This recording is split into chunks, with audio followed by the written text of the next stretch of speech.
Hello students, good evening. Today in 11th class physics we are continuing with some problems on vectors. Vectors topic अभी हम लोग completely खत्म कर चुके हैं. We'll be discussing some problems. आज का first question number first देख लीजिए. इसमें दिया है A cross B, magnitude of A cross B is given equal to √3 of A dot B, and you have to find out the value of magnitude of A cross B, and you have to find out the value of magnitude of A plus B. ये calculate करना है. अब इसमें आपको जो दिया हुआ है वो क्या दिया हुआ है, magnitude of A cross B is given equal to √3 of A dot B. तो अब हम लोगों को इसकी वैल्यू मालूम है. ये क्या चीज है, magnitude of A into magnitude of B into sine theta. ये magnitude of A cross B की वैल्यू है. और इसको अभी हम लोग कैसा लिख लेंगे, √3. This will B magnitude of A into magnitude of B into cos theta. So we have substituted the value of A cross B का magnitude and A dot B. So we say that magnitude of A cancels with magnitude of A and magnitude of B cancels with magnitude of B. इससे क्या मिलेगा, sin theta upon cos theta is equal to √3. That is tan theta is equal to √3. तो tan theta की value बच्चों √3 कब होती है, जब थीटा की वैल्यू कितनी होती है, 60 degree. So theta is equal to what, 60 degree. अब इसके बाद आपको जो कैलकुलेट करना है, क्या कैलकुलेट करना है, magnitude of A plus B निकालना. So magnitude of A plus B is equal to, अगर ये कैलकुलेट करना तो इसका भी अभी हम लोगों को फॉर्मूला मालूम है. The formula for this is magnitude of A into magnitude of A square plus magnitude of B square plus twice magnitude of A into magnitude of B into cos theta. तो इसमें values अगर आप substitute करें तो ये कितना आ जाएगा, magnitude of A square plus magnitude of B square plus twice magnitude of A into magnitude of B into cos theta. cos theta की वैल्यू में कितनी आ जाएगी बच्चों, दिस इज cos 60. और ये स्क्वायर रूट लगा है तो स्क्वायर रूट की जगह to the power of 1/2, because answer is in this format, to the power of 1/2 करके दिया है. So this will be what, A square plus B square. Magnitude of A को अगर अभी हमें लिखना है तो इसको क्या लिख सकते हैं, A square, this is magnitude of B square plus twice AB cos 60 की वैल्यू. cos 60 की वैल्यू बच्चों कितनी है, 1/2. So the answer to this will be A square plus B square plus AB to the power of 1/2. So this is the answer. So answer was required in terms of what? In terms of A and B. है? चलो अब next question इसमें.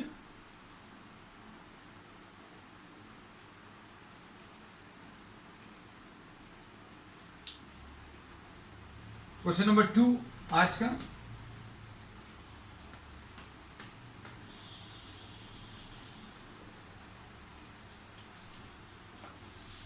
Question number 2 में find the torque. Question number 2 में you have to find out the torque for a force F is equal to, F की value बच्चों कितनी, -3i plus J plus 5k और R की value कितनी है, R is given equal to 7i plus 3j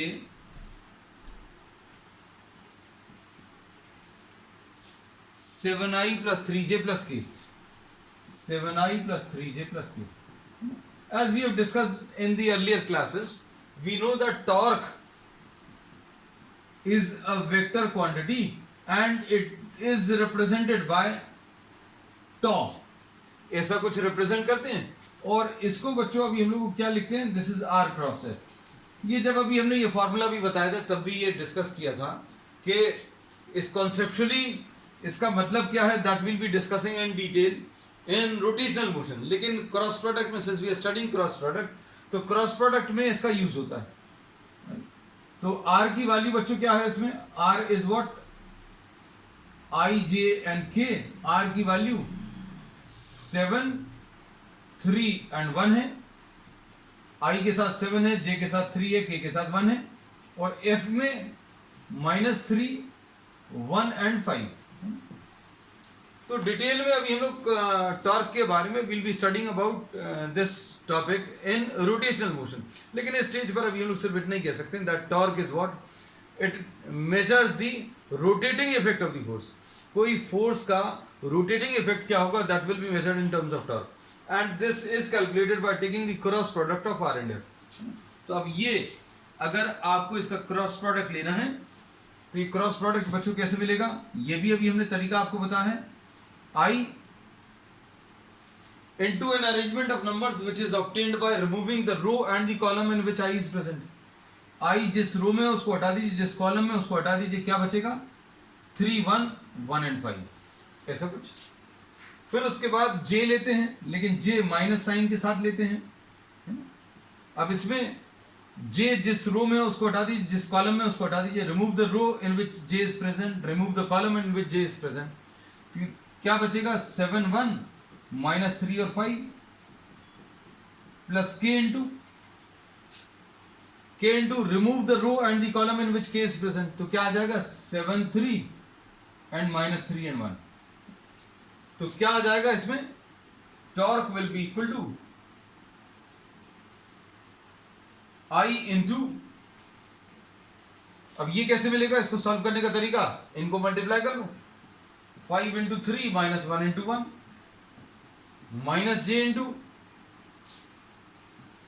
7 into 5 minus 1 into -3 plus K into 7 into 1 -3 into -3। ये वाला multiplication पहले लेना है, फिर बाकी दोनों नंबर्स को मल्टीप्लाई करके you have to put a minus sign in between. तो ये कितना आ जाएगा, I 15 -1 minus J into 35 plus 3 plus K into 7 plus 9। तो ये आ जाएगा I 14I प्लस -38J and plus 16K. So the value of the torque will be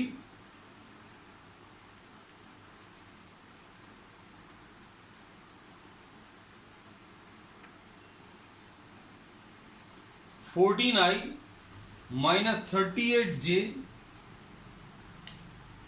and plus 16K.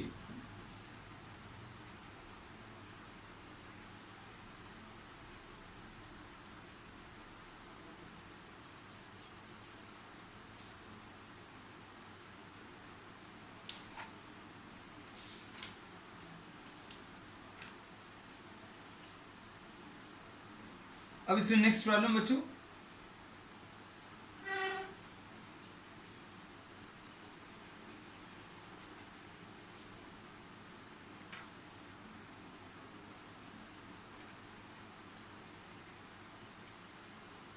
Next question number 3 इसका। क्वेश्चन नंबर 3 में क्या दिया हुआ है, question number 3,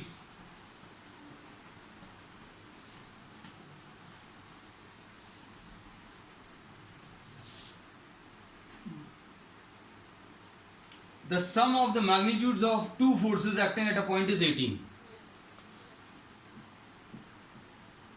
The sum of the magnitudes of the two forces is 18 Newton. ये दिया है पहला स्टेटमेंट। फिर उसके बाद magnitude of the resultant, magnitude of their resultant, हम इसलिए लिख दे रहे हैं बच्चों क्योंकि आपको ये पता चलना चाहिए आप कैलकुलेट क्या कर रहे हैं। Magnitude of the resultant is 12 newton. फिर उसके बाद क्या दिया है, resultant is at 90 degrees with the smaller force, ये स्मॉलर फोर्स है,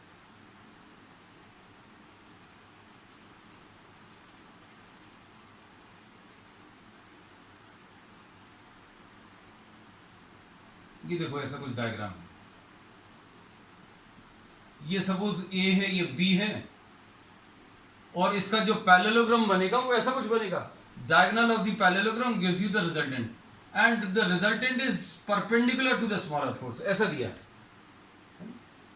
resultant is R is perpendicular to smaller force. हम सारी चीजें बता दे रहे हैं जो दी हुई है। अब इसके बाद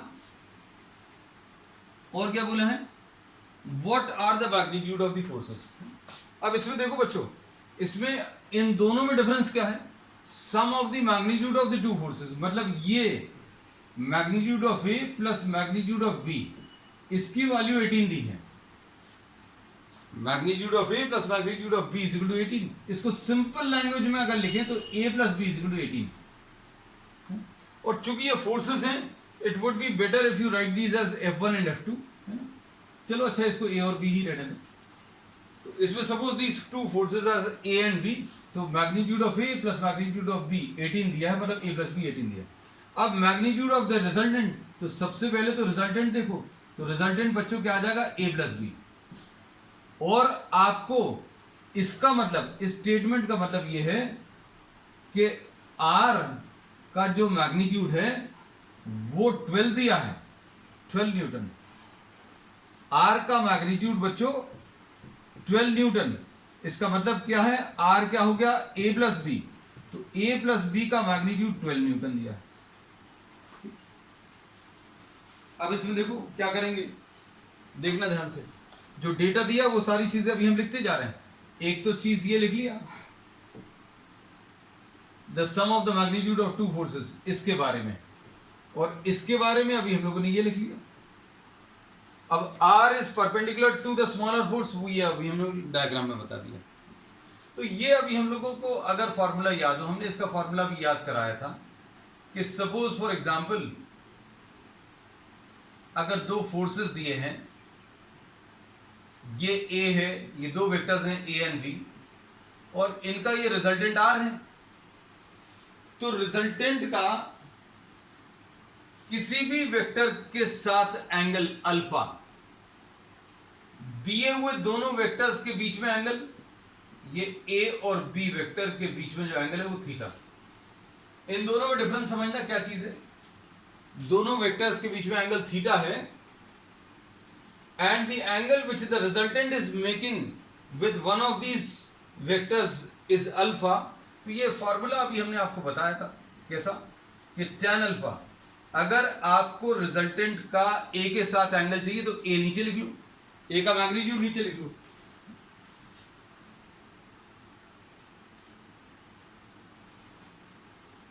फिर इसके बाद क्या करोगे, ऊपर b साइन थीटा लिख लो और नीचे b कॉस थीटा लिख लो।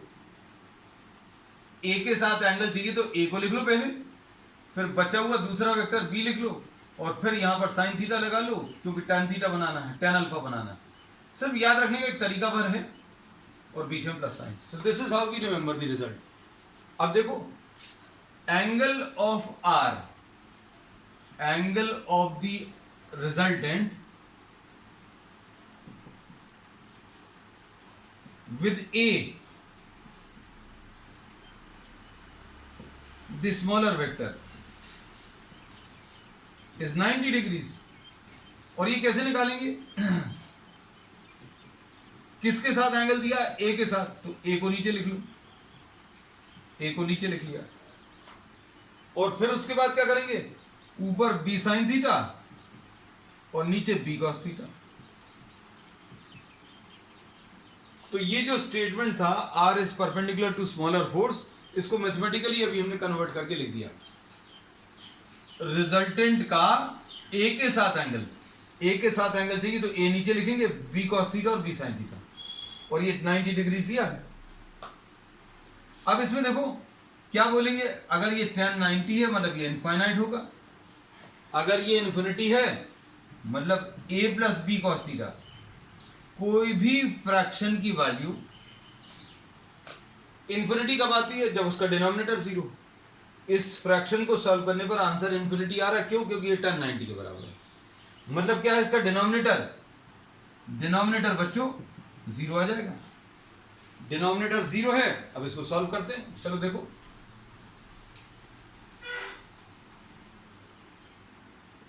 b cos theta will be equal to minus a, cos theta will be equal to what, minus a upon b। अब देखो इसके बाद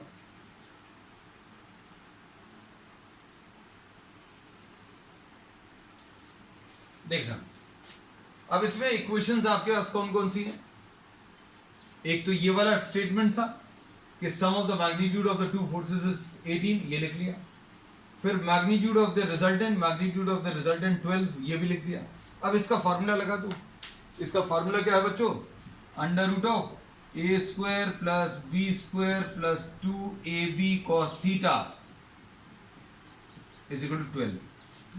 तो इक्वेशंस क्या क्या आ गई, एक तो ये वाली है, दूसरी ये वाली है, और तीसरी ये।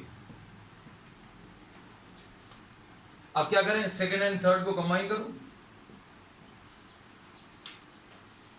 सेकंड और थर्ड को कंबाइन करेंगे बच्चों तो क्या आ जाएगा, सेकंड और थर्ड को अगर आपने कंबाइन किया तो what do we get in this case,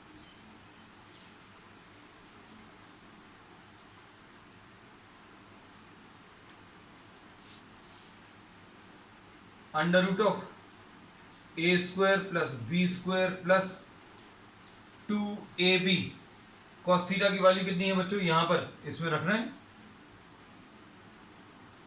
minus a upon B equal to 12। अब इसमें b और b कैंसिल होगा तो ये कितना आ जाएगा, under root of a square plus B square minus 2a square is equal to 12, यानी B square minus a square is equal to 144 आ जाएगा। तो एक इक्वेशन बच्चों ये आ गई, इसको फोर्थ इक्वेशन बोल दिया। अब फर्स्ट और फोर्थ वाले को सॉल्व कर लो। फर्स्ट और फोर्थ वाले को सॉल्व करेंगे तो क्या आएगा, देखो जरा।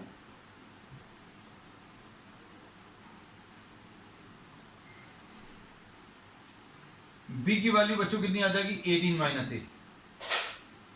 b की वैल्यू 18 माइनस ए इसमें रख रहे हैं तो कितना आ जाएगा, 18 माइनस ए का whole square minus A square is equal to 144, ऐसा कुछ है। बस अब इसके बाद 324 minus 36a plus A square minus A square is equal to 144। इसमें ए स्क्वायर और ए स्क्वायर कैंसिल होगा, इसमें A square minus 2ab plus B square apply किया है, और इसको सॉल्व करने पर बच्चों कितना आ जाएगा, 324 minus 144 is equal to 36a, या 36a इज इक्वल टू 180 आ गया। तो a की वैल्यू 180 डिवाइडेड बाय 36 यानी कि 5। तो a की वैल्यू बच्चों 5 आ गई। a की वैल्यू इसमें सब्स्टिट्यूट कर दो तो b की वैल्यू 18 माइनस 5 यानी 13 आ गया। सो this is the answer. Next,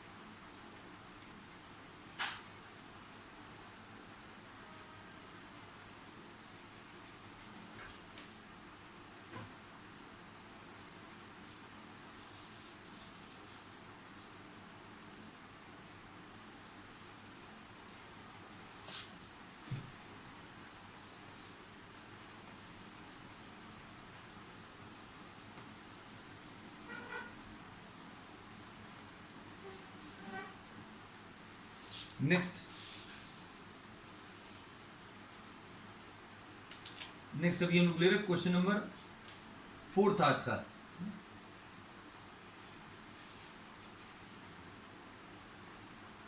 question number 4 में क्या दिया हुआ है, देखो क्वेश्चन नंबर 4 में a प्लस बी, इसमें देखो ये दिया है a plus B is equal to C और a plus B is equal to C. दोनों में डिफरेंस क्या है बच्चों?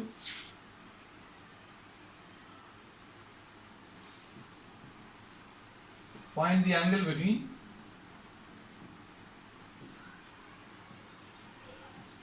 ए एंड बी। ए और बी के बीच में बच्चों एंगल बताना है आपको। अब इसमें देखना ध्यान से, अब आपको ये vector A plus vector B vector C के बराबर है ना? और इसमें ए प्लस बी, ए का मैग्नीट्यूड प्लस बी का magnitude is equal to C का मैग्नीट्यूड। तो अब इससे स्टार्ट करते हैं। A plus B is equal to C दिया है, तो मतलब क्या होगा, अगर ये दोनों वेक्टर्स, ये वेक्टर और ये वेक्टर अगर इक्वल हैं तो मतलब दोनों का मैग्नीट्यूड भी इक्वल होगा। दोनों के मैग्नीट्यूड इक्वल कर दिए। अब इसका फॉर्मूला लगा दो। इसका फॉर्मूला क्या है? Under root of A square plus B square plus 2ab cos theta is equal to C square. ये लिख लिया। अब इसके बाद क्या कर सकते हैं? You can then apply what, C is equal to A plus B. C की ये वाली वैल्यू इसमें रख दो। ये कितना आ जाएगा? ये स्क्वायर कर दिया है बच्चों, या स्क्वायर नहीं कर रहे, चलो ठीक है। इसका मैग्नीट्यूड तो ये लिख लिया और इसका मैग्नीट्यूड को सिंपल बिना वेक्टर के नोटेशन के अभी हम लोग इसको इक्वल टू सी लिख लिया।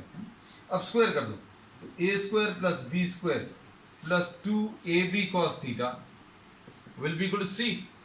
तो सी की वैल्यू कितनी है बच्चों? सी की वैल्यू ए प्लस बी है, तो ए प्लस बी का होल स्क्वायर। चलो स्क्वायर अभी नेक्स्ट स्टेप पे कर देते हैं। सी की वैल्यू रखी, squaring, what do we get? A square plus B square plus 2ab cos theta is equal to A square plus B square plus 2ab। ऐसा कुछ आ जाएगा। तो सॉल्व करने पर क्या मिलेगा आपको?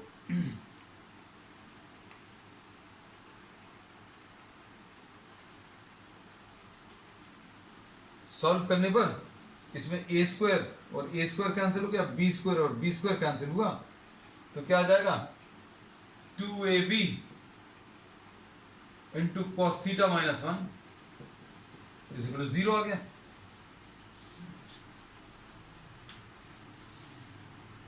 टू ए बी अगर कॉमन ले लेंगे तो cos theta minus 1 is equal to 0। और इसको सॉल्व करने पर बच्चों कितना मिलेगा? cos theta will be equal to 1 और theta will be equal to what? 0 degree. So this is the answer. तो इसका सिंपल सा मतलब ये है कि दो वेक्टर्स को ऐड करने पर तीसरा वेक्टर, दो वेक्टर्स को ऐड करने पर तीसरा वेक्टर और उनका आंसर यानी मैग्नीट्यूड कैसे मिल रहा है? Magnitude of A plus magnitude of B is equal to magnitude of C. मान लीजिए ये 3 न्यूटन है, ये 4 न्यूटन है और आंसर इसका कितना आ जाएगा? 7 न्यूटन, है ना? तो ये स्केलर टर्म्स में लिखोगे तो भी ट्रू है और वेक्टर टर्म्स में लिखोगे तो भी ट्रू है। स्केलर टर्म्स में कैसा लिखेंगे बच्चों? इसको 3i, इसको कैसा लिख देंगे? इसको लिख देंगे 4j। रिजल्टेंट कितना आ जाएगा? 7j बच्चों, है ना? फिर स्केलर टर्म्स में, वेक्टर टर्म्स में तो ये लिख दिया 3i plus 4j is equal to 7j। और स्केलर टर्म्स में 3 न्यूटन और 4 न्यूटन एक ही डायरेक्शन में लग रहे हैं, इसलिए इनका आंसर 7 न्यूटन आ जाएगा।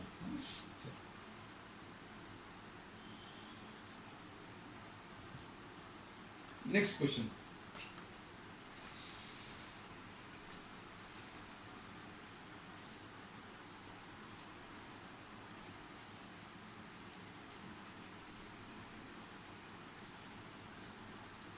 Question number 5।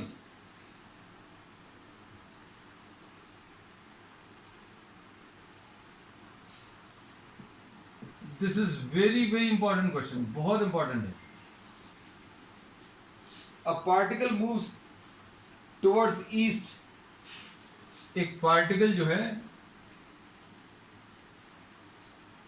अ पार्टिकल, जो इंपॉर्टेंट चीज होती है ना उसका स्टेटमेंट भी अभी हम बता देते हैं, moves towards east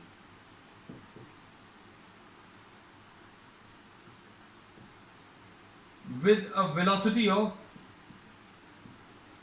10 meters per second, and after 10 seconds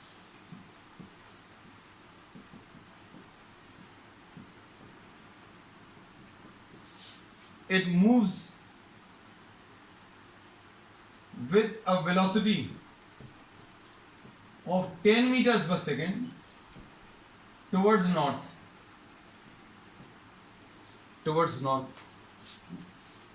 the acceleration बच्चों आपको बताना है, तो एक्सेलरेशन इसमें ध्यान से सुनना।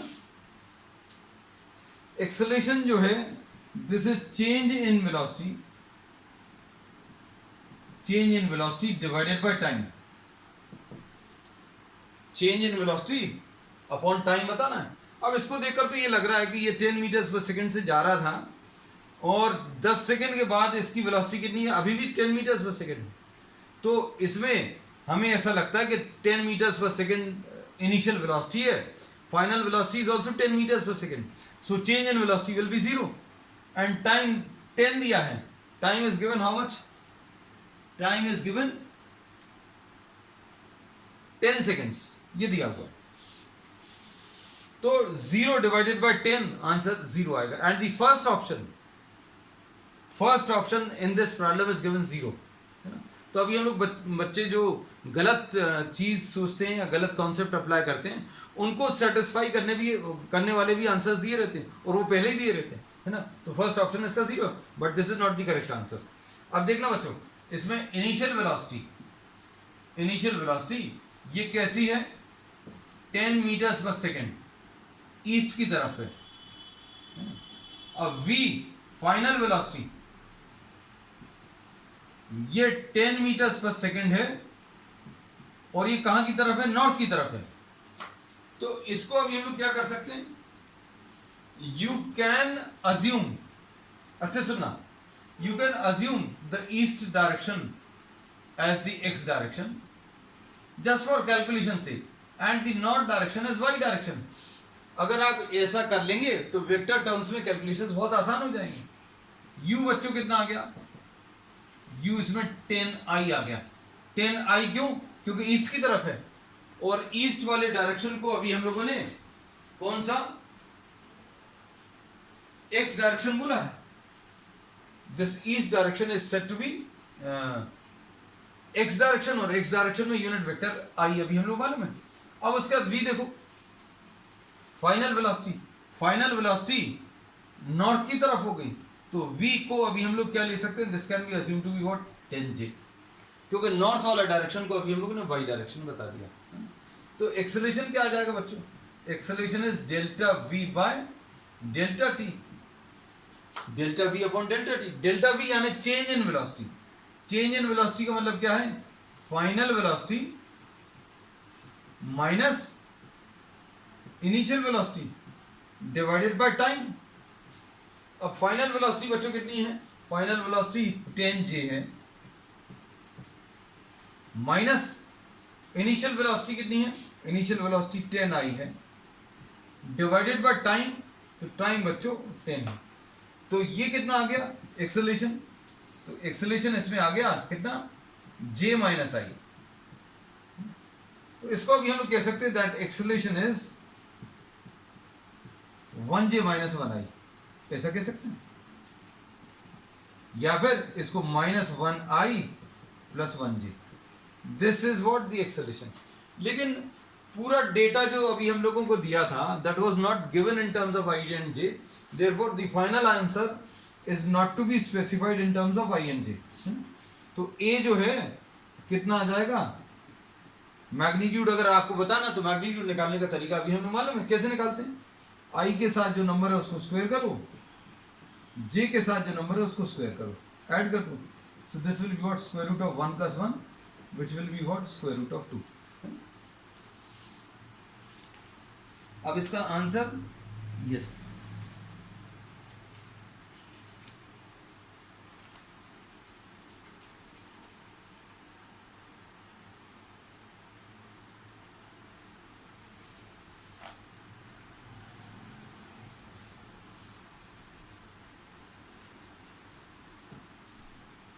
Next,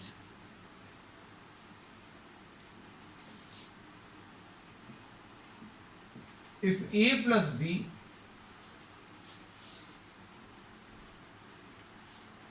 is perpendicular to a minus b, then find the relation between magnitudes of a and b. Question समझ में आया? a प्लस b जो है दैट इज गिवन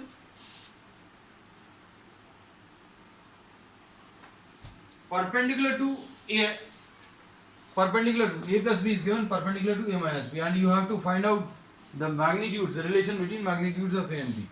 तो a plus b अगर बच्चों a minus b के परपेंडिकुलर है, कोई भी दो वेक्टर्स अगर परपेंडिकुलर हैं तो क्या कह सकते हैं? their dot product will be equal to